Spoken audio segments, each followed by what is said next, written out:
पश्चिम बंगाल में इस बार भारतीय जनता पार्टी का प्रदर्शन कैसा रहता है, ये हर दर्शक, हर जागरूक मतदाता समझना चाहेगा। पश्चिम बंगाल में 2019 में टीएमसी को 22 सीटें मिली थी, 2019 में भारतीय जनता पार्टी को 18 सीटें मिली थी, 2 सीटें कांग्रेस पार्टी को मिली थी और लेफ्ट का खाता तक नहीं खुला था। लेकिन 2024 की तस्वीर आपके सामने, भारतीय जनता पार्टी की सीट एक बढ़ चुकी है, 18 से बढ़कर 19 हो चुकी है। टीएमसी वहीं पर टिकी हुई है जहां 2019 में थी।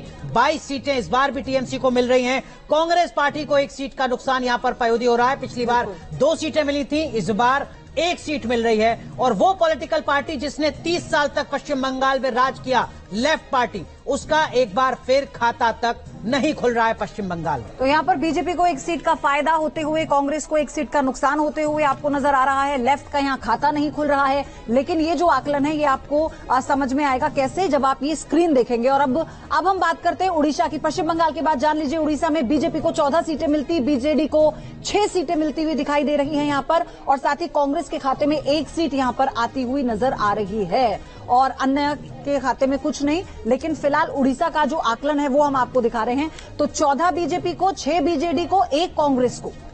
एनके सर, किस राज्य से पहले शुरू करें, उड़ीसा या पश्चिम? मुझे लगता है पश्चिम, दोनों ही दिलचस्प। सर मैं चाहती हूँ पश्चिम बंगाल से आप शुरू करें। अच्छा, क्योंकि पास से है इसलिए। जी, पश्चिम बंगाल में सर कांग्रेस पार्टी, अधीर रंजन चौधरी जो बगावत कर रहे थे, बिल्कुल आमने सामने लड़ गए ममता बनर्जी से कि नहीं साहब हम झुकेंगे नहीं। 1 सीट उल्टी उन्होंने कम करा ली। ममता बनर्जी ने कहा कि नहीं हम तो अकेले चुनाव लड़ेंगे, वो वहीं पर उनको किसी तरीके का नुकसान नहीं हुआ।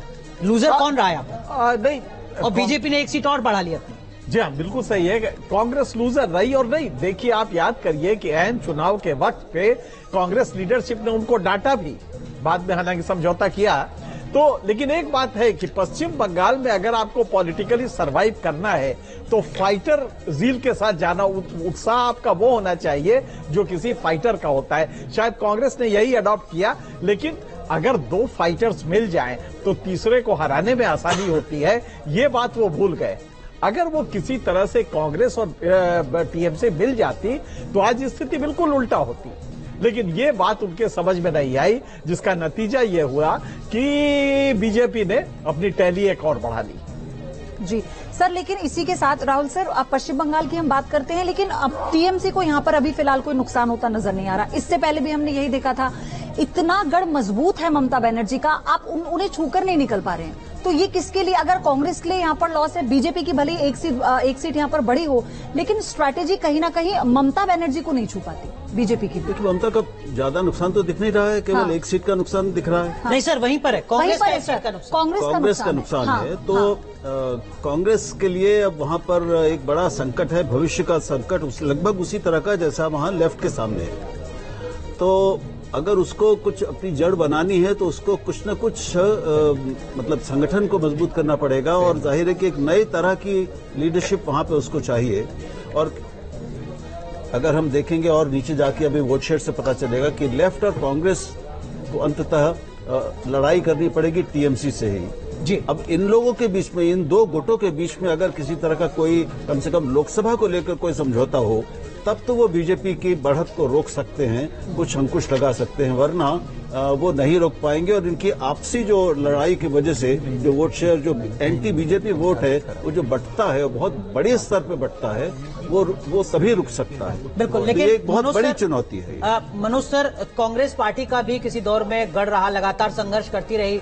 लेफ्ट वर्सेस कांग्रेस में कांग्रेस की लड़ाई होती थी वेस्ट बंगाल में, 1 सीट पर सिमट गई है। लेफ्ट का खाता तक नहीं खुल रहा है एक बार फिर। भारतीय जनता पार्टी के लिए आपको लगता है कि बहुत बड़ी उपलब्धि है, वो राज्य जहां पर दार्जिलिंग के आगे कहीं बीजेपी जाती नहीं थी, वहां पर 19 सीटें जीत रही है? आप देखिए ना कि पिछले 10 साल में जितनी तरक्की भारतीय जनता पार्टी ने बंगाल में करी है, जिस तरीके की स्ट्रेटेजी उन्होंने अपनाई है रूरल एरिया में, अगर हम देखें तो भारतीय जनता पार्टी बंगाल में आज की डेट में सबसे बड़ी पार्टी है, बल्कि काफी जगह में तो वो टीएमसी से भी आगे है। तो ऐसे में ये मेरे को लगता है कि भारतीय जनता पार्टी का बंगाल में काफी बड़ा अचीवमेंट है। और जहां तक लेफ्ट और कांग्रेस की बात है तो कांग्रेस के बहुत छोटे पॉकेट्स हैं, उसके अलावा ये दोनों पार्टियां करीब करीब अगर हम तो ये दोनों पार्टियों का अस्तित्व वहां बहुत ज्यादा और उनके जो कार्यकर्ता हैं वो भी उनके साथ आज की डेट में काफी जगहों में है नहीं। जी, ये एक बीजेपी